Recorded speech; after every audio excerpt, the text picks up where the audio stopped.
Et on se retrouve encore et toujours aujourd'hui, vous le savez, sur le BTC face au dollar qu'on va analyser ensemble aujourd'hui. En plus de ça, on va regarder les moyennes mobiles, deux moyennes mobiles qu'on m'a précisé, qui est la 50 et la 200. On va regarder qu'est-ce qui se passe parce qu'effectivement, il y a bientôt une death cross, pardon, et du coup, on va également regarder dans l'historique complet du BTC, que veut signifier cela. Est-ce que c'est finalement une indication claire? Est-ce qu'au contraire, il y a des erreurs de temps en temps par rapport à cette indication de death cross? Vous avez compris, tous les indicateurs ne sont jamais infaillibles, mais on va quand même regarder à quelle hauteur il est faillible ou au contraire, du coup, infaillible, bien entendu. On va regarder ça durant la vidéo. On va également regarder les objectifs aujourd'hui parce qu'il y a eu un petit retracement dans le fameux petit rectangle vert. Je vous en avais parlé hier. Si on descend jusqu'à ce rectangle vert que l'on voit ici à l'écran, on pourra favoriser un certain décompte pour la hausse qui est à venir normalement, et c'est-à-dire prendre les TP qui sont indiqués ici à l'écran. Tout ça sera expliqué bien entendu durant la vidéo, mais juste après la toute petite intro. Et ça y est, on se retrouve enfin après la toute petite intro. Vous le savez, avant de commencer, je remercie les personnes qui font des donations à la chaîne. Je rappelle ceux qui veulent remercier le temps partagé, la pédagogie et j'ose espérer finalement cet enseignement que je peux vous apporter surtout.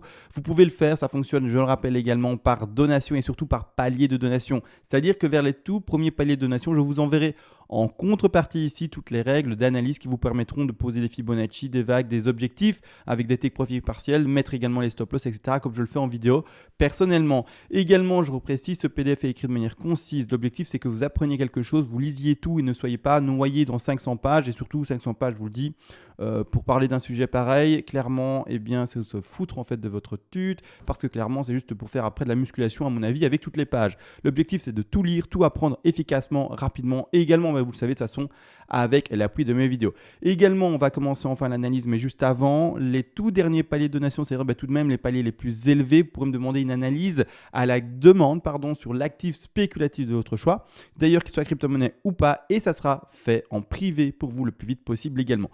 Maintenant, enfin, on attaque le sujet. Alors, avant de commencer les moyennes mobiles et toutes les autres choses en analyse, on va ici clairement, comme d'hab, sur les vagues. Et surtout, on va regarder qu'est-ce qui s'est passé. Hier, je vous l'avais dit, il faut pour privilégier soit une ABC en flat que j'ai déjà installée maintenant, ou au contraire également une WXY, surtout regarder le retracement qu'il y a eu durant cette nuit passée, et donc en début de journée actuellement également. C'est-à-dire que là maintenant, on a bel et bien retracé jusqu'à ce petit rectangle vert qu'on avait posé en dessous, et donc rappelez-vous, ce retracement-là correspond à 50,61,8% de Fibonacci. Hier, on n'était pas encore là, hier on était aux alentours ici, donc ici je pose bien ma B d'ailleurs qui est là. Voilà, là. Donc on est bel et bien tombé entre les 50 et les 61,8% de Fibonacci. Finalement, ce rectangle vert. Hier, on en était dans ces alentours de prix, aux alentours des 36 000, d'accord? Clairement, on a enfin un beau retracement durant la nuit, clairement. Et donc maintenant, on a enfin touché le point finalement décisif pour favoriser soit une hausse en 3 vagues en ABC zigzag, ou au contraire également en 1, 2, 3, 4 et 5. Dans la configuration où je me retrouve ici clairement avec un retracement qui va chercher la zone d'achat des 50% de Fibonacci, je vais favoriser une ABC en flat. Alors attention, les TP sont toujours placés de la même manière, ça je l'avais également expliqué hier, mais c'est surtout que maintenant on va surtout s'attarder sur le sous-décompte de cette C, d'accord, étant donné qu'on va favoriser finalement une 2, étant donné qu'une 2 a 73% de chances de corriger dans cette zone-ci, donc on va favoriser clairement ceci potentiellement, et enfin partir sur un décompte qui, d'accord, ressemble à ceci. Donc on pose une 1, on pose une 2, on pose une 3, une 4 et puis une 5. D'accord? On va vraiment favoriser ce développement-là. Alors attention, la 2, est-ce qu'elle est finie maintenant ou est-ce qu'elle finit peut-être plus tard avec un développement plus complexe? La question n'est pas là. La question est qu'enfin, on a touché la zone théorique de rebond d'une 2. Donc, celui qui voudrait par exemple ouvrir un trade maintenant, tu le peux. D'accord? Tu le peux, en tout cas dans cette zone théorique parfaite. Et bien entendu, mettre ton stop loss au plus bas, encore une fois vers les 30 000, et ensuite regarder si ça vaut la peine par rapport au risque management, par rapport au ratio et l'exposition. On a déjà fait le travail hier, donc je vais ici clairement déjà donner la réponse. Là, le trade est clairement à prendre, c'est vraiment pas une mauvaise opportunité. Malgré tout, maintenant, cette 1, 2, 3, 4, 5, je vais mettre en quelque chose de beaucoup plus discret, en beaucoup plus petit. Je vais le mettre ici en intermédiaire, de cette façon-là, avec des lignes un peu plus fines. On va en fait le travailler. Alors ici, c'est quoi la grande ligne blanche? Ah ok, d'accord, je vois. Je vais la mettre de retrait également.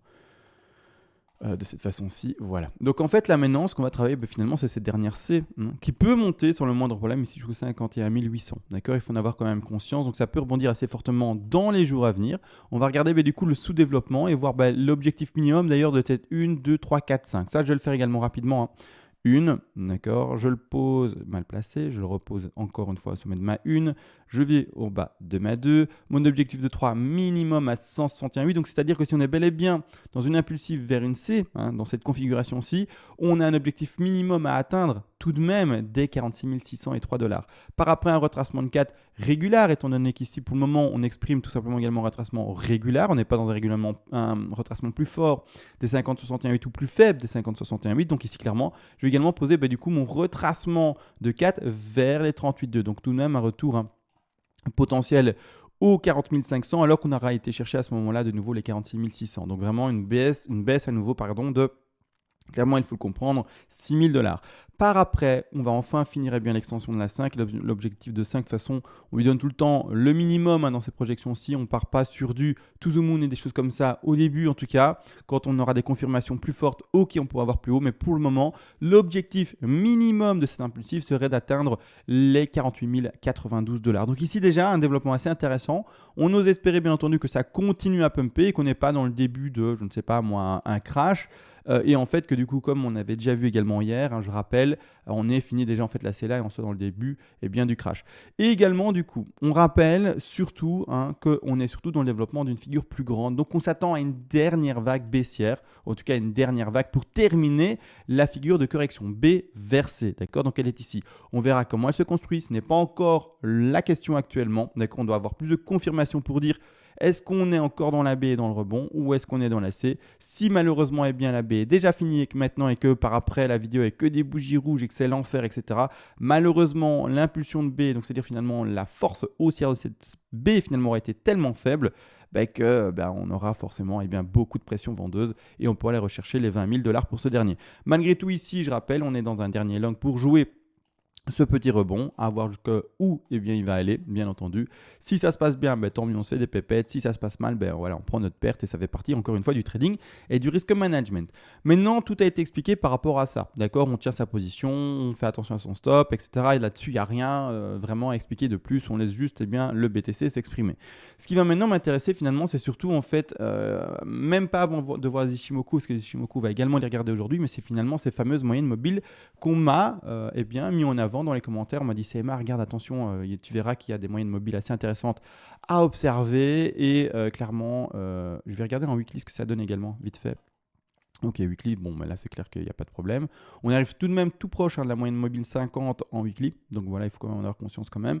Mais pour le moment, c'est la daily qui est intéressante. Qu'est-ce qu'on m'a indiqué dans les commentaires? On m'a indiqué, CMA, regarde ici, tout bientôt, il y a finalement une death cross, d'accord? Alors ici, pour le repère visuel, quand la ligne verte est au-dessus, donc la moyenne mobile 50 est au-dessus, on est dans le cas d'une golden cross, c'est-à-dire qu'on est entre guillemets dans un marché haussier, d'accord? Quand en fait la ligne rouge passera au-dessus de la ligne verte, dans ce cas-là, donc c'est-à-dire la ligne rouge c'est la moyenne mobile 200, là dans ce contexte-là, on passera en death cross, c'est-à-dire dans l'expression normalement d'un marché qui est baissier. Donc d'accord, donc comme ça, vous le savez. Donc vert en haut, c'est bon signe, rouge en bas, c'est bon signe, rouge en haut, c'est mauvais signe, et vert en bas, du coup, vous l'avez compris, c'est mauvais signe. Donc là maintenant, en fait, on est tout proche, entre guillemets, de faire, alors ça se joue encore à quelques jours près, on n'y est pas non plus, donc il faut vraiment que ça se resserre tout doucement, mais on est peut-être à une semaine, 10 jours, d'une potentielle death cross. On va regarder du coup, qu'est-ce qui se passe en fait quand il y a une death cross. Est-ce que quand il y a une death cross, donc ici on va symboliser la continuité de la chose, d'accord, je vais le mettre dans un vert, et ici également je vais faire la même chose,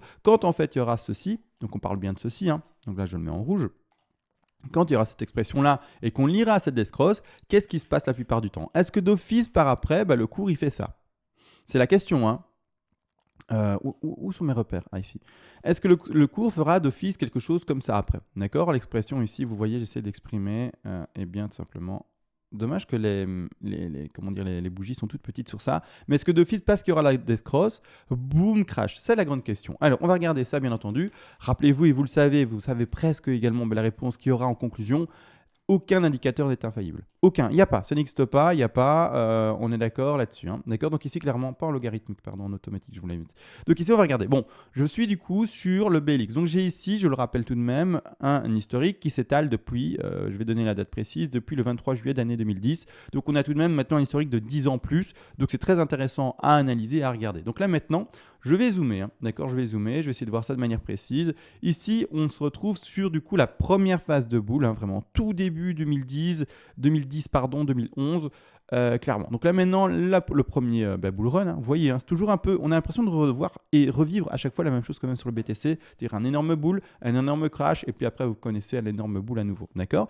Là actuellement, qu'est-ce qu'on voyait? Du coup, un marché bull, la ligne verte, donc la moyenne mobile 50, elle est au-dessus. Donc juste pour ceux qui se demandent également comment est-ce qu'on règle ça, vous allez dans MA, pardon, moyenne mobile, et vous mettez ici un repère 50, d'accord? Un indicateur en tout cas.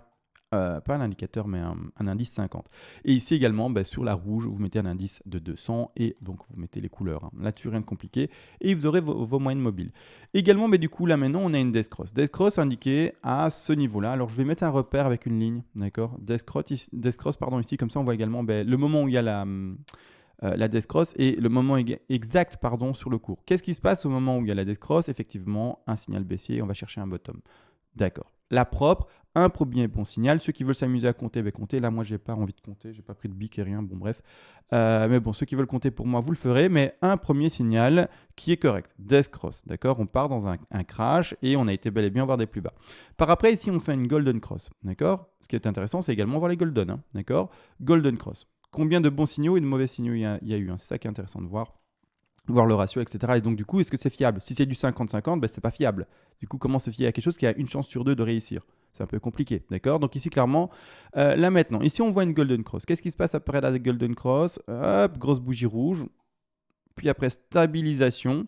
On reste en dessous de la zone où, le prix était connu lors de la Golden Cross. On est resté en dessous pendant plusieurs mars, avril, mai, pratiquement juin. Donc on va parler de 3 à 4 mois pratiquement. On est resté en dessous du signal, entre guillemets, d'achat, si on peut s'exprimer comme ça, de la Golden Cross pendant 3 à 4 mois. D'accord? Ensuite, par après, il y a vraiment eu la sortie ici et l'extraction vers le haut. Pas de nouvelle Death Cross finalement. Et donc ici, finalement, on pourrait estimer, pour un acheteur long terme, encore une fois, que là, le signal n'aurait pas été trop mauvais. D'accord? Donc là, ok, on est plutôt bon, même si c'est vrai que ça n'a pas donné un signal directement haussier. Par après, on voit bien, ça s'exprime de cette façon-ci.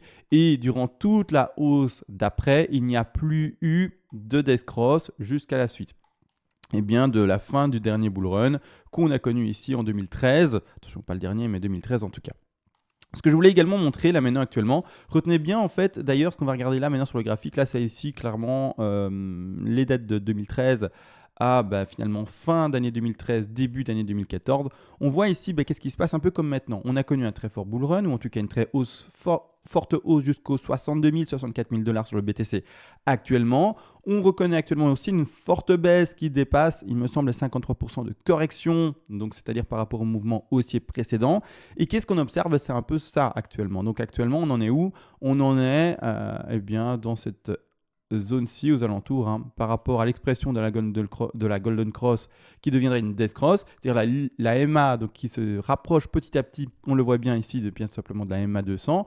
Et qu'est-ce qui se passe à ce moment-là? On se dit, tiens, là comme on le voit se rapprocher, sans connaître ce qu'il y a à droite encore, voilà, on va avoir la Death Cross qui va finalement s'amener et donc du coup on va commencer un crash phénoménal et ça va plus en sortir, on va plus jamais remonter, entre guillemets, vraiment pour dire que c'est le bear market à proprement parler. Là actuellement, mais qu'est-ce qui s'est passé? En tout cas, en 2013, on le voit bien en fait, la forte correction d'ailleurs qu'il y a eu. D'ailleurs, je me demande également quelle est la force de cette correction-là en termes de Fibo. Combien on a fait? Donc je le pose ici au top. Je vais ici, vers les plus bas, d'accord, ici vraiment vers les plus bas. Et on a fait une correction qui a été chercher les 76,4% de Fibonacci. Donc encore plus fort que ce qu'on a fait maintenant, d'accord? Actuellement, on est dans un tour de 53%. Peut-être plus, mais alors je me trompe, mais en tout cas ma mémoire me fait défaut alors, mais du coup je crois que c'est 53% pour le moment. Là c'est 76,4, c'est énorme. Pourtant, finalement cette fameuse Death Cross ne s'est pas indiquée actuellement, d'accord? Clairement, ça n'a pas été le cas. Et qu'est-ce qui s'est passé? Du coup oui, d'accord, la moyenne mobile 50 s'est rapprochée à un maximum, a presque touché la 200, mais a rebondi avant et le cours a repris le cours. Donc ici clairement, également, il faut en avoir conscience de ça, d'accord? Il faut avoir conscience qu'actuellement, on est peut-être également, et surtout en fait, dans un marché bull, et qu'on va peut-être reconnaître un bis de cette affaire-là, d'accord? Parce qu'après, qu'est-ce qui se passe? Vous le voyez, c'est un phénoménal pump de notre petit BTC que l'on voit ici, d'accord, qui a été jusqu'en 2013. 2013, on était aux alentours de seulement, si on peut s'écrire comme ça, des 1156 $. Vraiment pas mal. Donc vraiment, voilà ce qu'on peut connaître. D'accord, il faut en avoir conscience. Donc oui, la Death Cross est proche, mais si ça se répète comme en 2013, c'est un énorme bull run surtout qui va s'amener. D'accord. Maintenant également, on va observer du coup le petit crash d'année 2014 à pratiquement 2016. Et puis après, vous savez très bien, 2018, qu'est-ce qui s'est passé 2017-2018 pour la fin d'année 2018, en tout cas, fin début d'année 2018, donc c'est-à-dire fin d'année 2017. Qu'est-ce qui s'est passé? C'était aussi un boule énorme jusqu'aux 19 000 et quelques, presque 20 000 $. Maintenant également, du coup, qu'est-ce qui s'est passé? On voit ici une death cross qui s'amène. Donc au moment où la death cross se fait, d'accord, ici le repère, qu'est-ce qui se passe juste après? D'accord, death cross, d'accord, on le voit, la ligne rouge, la moyenne mobile rouge, eh bien, arrive au-dessus de la moyenne mobile verte. Qu'est-ce qui se passe? Donc ici, on est au moment du croisement sur en fait le bottom. On est là, d'accord, sur le bottom réel, d'accord. Et en fait, suite à cette death cross, qu'est-ce qu'il y a eu? Il y a eu un pump. Il y a eu un pump qui est passé finalement, pour le dire, parce que c'est bel et bien là, la death cross, aux alentours des $352 à le plus haut de ce pump, les 677, c'est-à-dire qu'on a fait un x2. Donc ici également, une death cross qui nous dit que ça devrait chuter, mais malheureusement, par après pump. Alors oui, sur la longue tendance, on voit que ça continue à chuter. Mais sur le court terme ici, death cross est malheureusement gros pump, d'accord? Par après, on voit également ici, de nouveau, une petite golden cross que je vais indiquer ici. Golden cross miniature, vraiment, elle n'a pas duré longtemps. Golden cross qui inviterait, attention, de nouveau à avoir un marché haussier. Qu'est-ce qui se passe après? En fait, ça ne fait que s'effondrer. Donc ici, encore une fois, non, un signal faux, d'accord, attention. Pas encore une fois, c'est pas non plus tellement de mauvais signaux, il faut pas que je dise n'importe quoi non plus. Ici par après, expression de death cross. Là enfin, on n'a pas comme précédemment un pump, mais au contraire, on a enfin réellement une baisse. Vous voyez ici, le prix il était à ce niveau-là. Qu'est-ce qui se passe? Par après, on va chercher un bottom qui va rechercher ces $663. Donc là, ok, un bon signal. Par après, phase de stabilisation, on fait à la fois malheureusement, on l'aura compris, une Golden Cross qui s'exprime plutôt avec un prix qui baisse, d'accord? Golden Cross à ce niveau-là, le prix baisse, va rechercher pratiquement un double bottom. Par après, à nouveau, on le voit également ici, une death cross qui du coup indiquerait à nouveau un prix qui baisse. Et qu'est-ce qui se passe? Le prix monte. Donc encore une fois là, deux indications qui malheureusement disent le contraire de ce qu'elles devraient dire en tout cas. Enfin, et on va pas faire 3 heures encore, parce que ça devient long, Golden Cross comme on le voit ici. D'accord. À ce moment-là, on était au début de cette petite parabole, mais toute la suite est également haussière. Donc là, ça se passe bien. Un bon signal ici pour la Golden Cross. Et par après, la Golden Cross se fait tenir pendant un certain temps. Là maintenant, on a connu, bien entendu, l'année qu'on a connue de crash de 2018. Une death cross qui est valide parce que clairement elle nous a amené au bottom. Une golden cross qui est plutôt valide parce qu'elle commence finalement le nouveau bull. Il y a un gros mouvement haussier là derrière. Malheureusement par après, il se fait bel et bien effacer de nouveau vers les 3 900, 4 000 $ et on retourne en dessous du niveau d'achat donné par la golden cross. Donc celui qui serait rentré sur le niveau de prix des golden cross, il serait rentré aux alentours des 4 458. Et malheureusement, clairement, on a été retrouver ces fameux 3964. Certains vont me dire, mais il a vendu en haut pour acheter en bas. Ok, ceux qui vivent dans les films, je suis d'accord avec vous, il a revendu en haut pour acheter en bas. Maintenant, clairement, les investisseurs normalement ne touchent à rien. Les traders, oui, mais autrement, un investisseur, c'est un peu compliqué pour lui. Et je pense pas, ou en tout cas, je pense pas qu'une majorité ait vendu le top pour acheter le bottom. Ça, c'est très joli, c'est un très beau scénario, mais la plupart des gens, je vous le dis, c'est la vérité des choses. Si vous y arrivez, tant mieux, mais la plupart des gens n'y arrivent pas, bien entendu. Maintenant, du coup, on a connu ceci, ok, un bon signal entre guillemets. En tout cas, après, on a fait que des plus hauts, donc ça, c'est sympa. Ici également, du coup, on connaît une death cross suivie d'un crash. D'accord, là, on est bon. Ici également, du coup, qu'est-ce qu'on voit? On voit une golden cross, malheureusement, suivie d'un crash. Ici, on voit également, du coup, une death cross, malheureusement. Death cross qui a été indiquée, on le voit.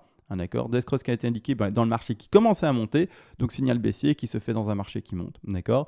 Et enfin la dernière golden cross ici que l'on connaît, et puis enfin on est maintenant, d'accord. Là enfin, dernière golden cross qui elle confirme les choses. Donc ceux qui se sont amusés à compter les faux et les bons signaux, voilà. Mais merci à vous, et donc vous pouvez le dire, bien entendu, le résultat de tout ça. Mais malgré tout, là actuellement, qu'est-ce qu'il en est? Si on a une death cross, est-ce que il va y avoir le rebond et puis enfin crash? Est-ce qu'au contraire, en fait, ça va bondir et plus jamais cracher? Est-ce que, même cette affaire-là, comme montré, va faire peut-être ceci, comme ça, d'accord? Et finalement, on a également, du coup, on l'aura compris, la fameuse death cross qui va également doucement reprendre sa tendance haussière comme ça, mais pas trop fortement. Et du coup, en fait, on aura quelque chose qui va jamais se croiser. Enfin, la death cross, la moyenne mobile ici, 200, pardon, et jamais se croiser. C'est le grand questionnement, d'accord? Donc, Moi, personnellement, les moyennes mobiles, je les utilise rarement, hein, je ne vais pas vous mentir, hein, j'utilise rarement. Maintenant, ça permet de temps en temps, sur certaines moyennes mobiles, par exemple celle-ci, de vraiment donner plus de conviction à son analyse autre. Donc, c'est-à-dire, par exemple, pour moi, c'est les vagues, hein, et qui va me dire, bah, ok, en plus de ça, j'ai les moyennes mobiles qui ont fait une dot cross. En plus de ça, j'ai Ishimoku qui me dit ça. En plus de ça, j'ai le RSI qui est comme ça. En plus de ça, j'ai ça. On s'est compris, c'est plus d'indices pour avoir bien plus de confirmation par rapport à ces analyses personnelles qui sont faites manuellement finalement par rapport à un décompte mental, hein, vraiment, hein, parce que les vagues, c'est vraiment un travail personnel total, c'est une réflexion totale, il n'y a rien qui s'indique à l'écran, d'accord? Il n'y a rien d'automatisé, rien du tout. Donc ici, c'est vraiment juste, moi, les moyennes mobiles, je les vois juste comme ça, quelque chose pour appuyer de manière supplémentaire mon travail personnel. Donc là, maintenant, à voir ce qui va se passer. Mais voilà, donc les moyennes mobiles, voilà, à vous de voir est-ce que ça vous satisfait, tous les faux signaux qu'il y a eu ou tous les bons signaux qu'il y a eu, tous les signaux que l'on peut attendre et qui se sont confirmés ou pas confirmés, à voir par rapport à ça. Maintenant, on passe aussi, bien entendu, on a assez parlé bien tout simplement des Death Cross et des Golden Cross. Franchement, voilà, on en a assez parlé, il n'y a pas grand-chose à dire de plus, hein, à part, ben voilà, on ne sait pas ce qui va se passer. Pour le moment, il n'y a toujours pas de Death Cross. Est-ce qu'il va y avoir la Death Cross? Oui, non. Est-ce qu'au contraire, il va y avoir la Death Cross? Et est-ce qu'il va vraiment avoir un crash ou est-ce que ce sera le moment d'un pump? Et puis, bon, bref, vous avez compris, à vous de voir, selon bien ce que vous avez vu précédemment dans l'historique. On va passer maintenant en fait sur, pas le BLX d'ailleurs, parce que ça va être complètement faussé comme travail, mais on va passer maintenant sur, bien entendu, le BTC, à proprement parler, et on va partir, vous l'avez compris, également sur Ishimoku. Ishimoku, on est enfin sur la résistance de la Kijun de plus en plus, hein, donc on approche de plus en plus cette fameuse Kijun, donc ici il faudra réussir à la péter pour donner un déjà bon indice haussier pour le petit BTC en daily. Attention, il y a encore la SSB qui sera super forte à casser également tout simplement pour notre petit cours et donc pour également donner un réel signal haussier. Pour le moment, on est toujours bear. D'accord, je redis la chose, pour le moment, on est toujours bear. La lagging span, donc la Chikou span pour vous, d'ailleurs ici, pour vous, je vais la mettre. Hop, de cette façon-ci. Donc, c'est-à-dire ici, la lagging span, donc pour vous, la Chikou span, pardon, qui est mise ici à gauche, hein, vous voyez ici en blanc. Clairement, pour le moment, on est encore en dessous du cours, on est en dessous de la Kijun, on est en dessous de la SSB. Bref, pour le moment, on est bear. En daily, on est bear, il n'y a pas de on est boule, machin. Non, on est bear par rapport à Ishimoku sur la time frame daily. Maintenant, quand on passe en 4 heures, qu'est-ce qui s'est passé par rapport à hier? On va regarder ça. Alors, par rapport à hier, est-ce que le signal a été infirmé, etc. On s'est compris. Pour le moment, du coup, notre petit cours était repassé sous la SSB, repasse au moment où je parle avec une cassure de nouveau de la SSB à la hausse, savoir comment ça va clôturer et si la prochaine bougie se passe bien. Autrement, on voit également qu'on est au-dessus de la Kijun, donc on a trouvé un support sur la Kijun, d'accord, par rapport à la dernière mèche.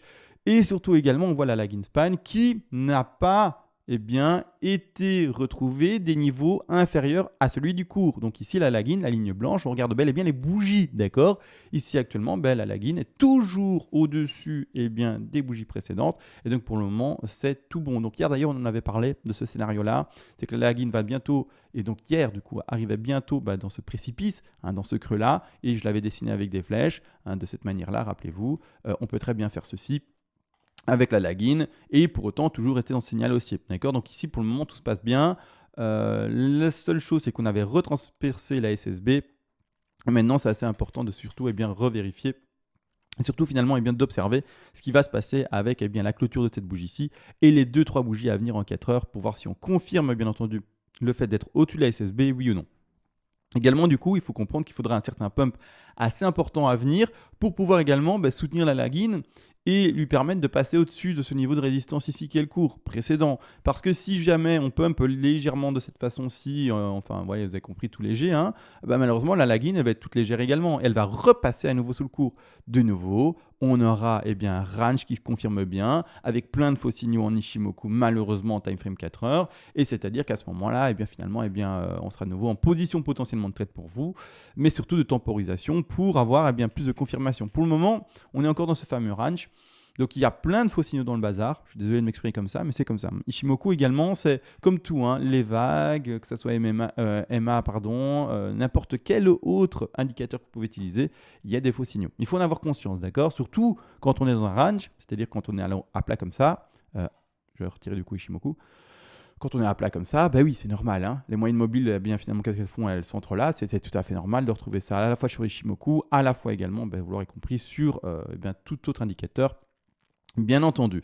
Malgré tout, pour le moment, la configuration n'est pas trop mauvaise pour espérer un rebond, d'accord? Autrement, voilà.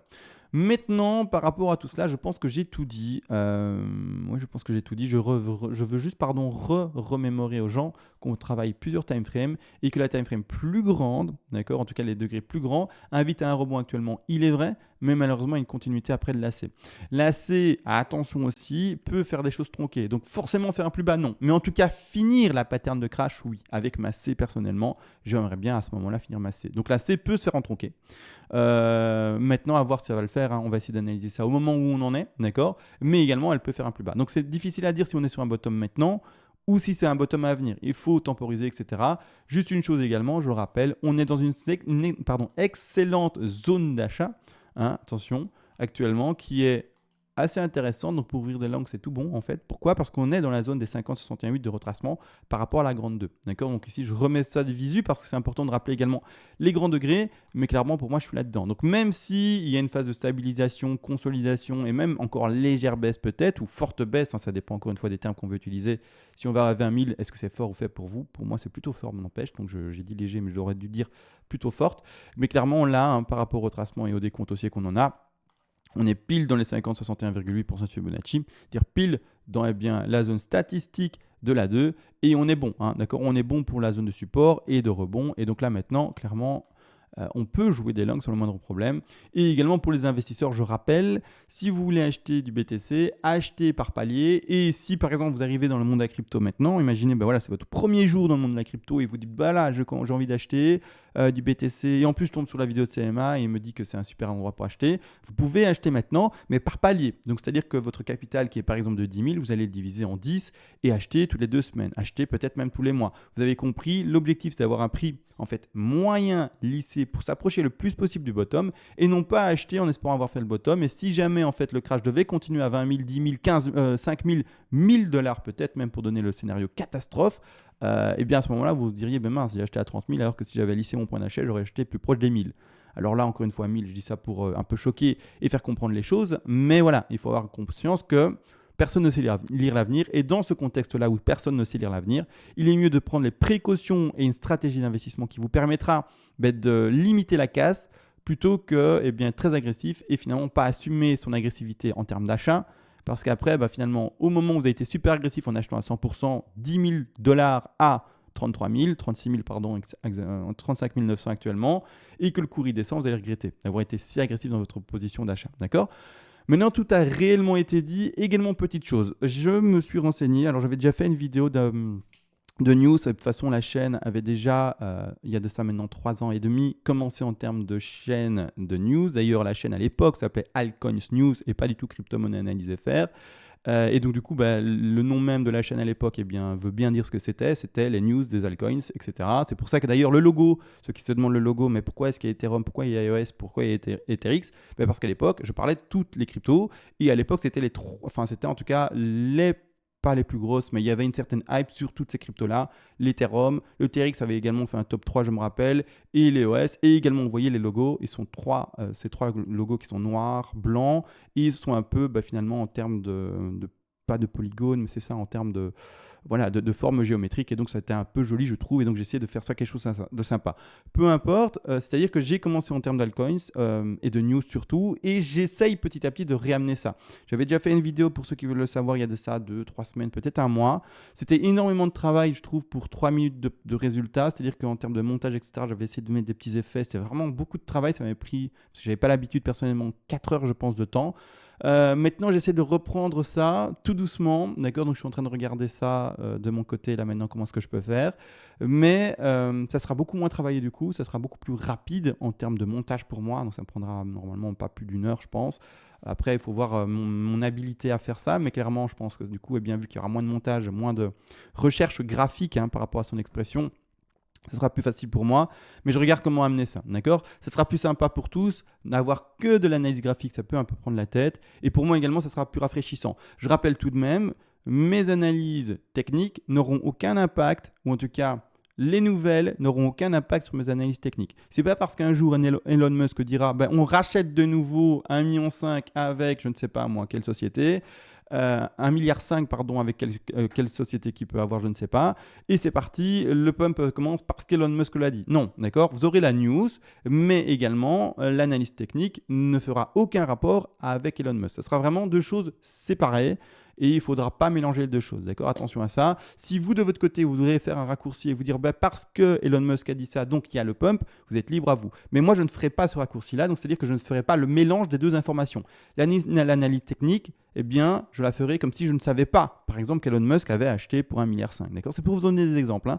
Mais donc, je ferai en sorte d'être neutre à la fois sur mon analyse technique et également, et du coup, de ne pas donner d'indication technique quand je donne les news. Donc, si jamais, par exemple, je dis, voilà, Elon Musk rachète avec telle société 1,5 milliard de BTC, je dirais pas, mais du coup, on doit s'attendre à un pump. Je dirais rien, je dirais juste la news, d'accord? Vous aurez le fait factuel, vous n'aurez pas après une interprétation sur le cours. À vous de voir, bien simplement ce que l'on peut attendre sur le cours, bien entendu. Et de toute manière, vous verrez mon interprétation sur le cours, pas par rapport à la news, mais le cours même, parce que je fais l'analyse, bien entendu, de manière quotidienne également sur le BTC.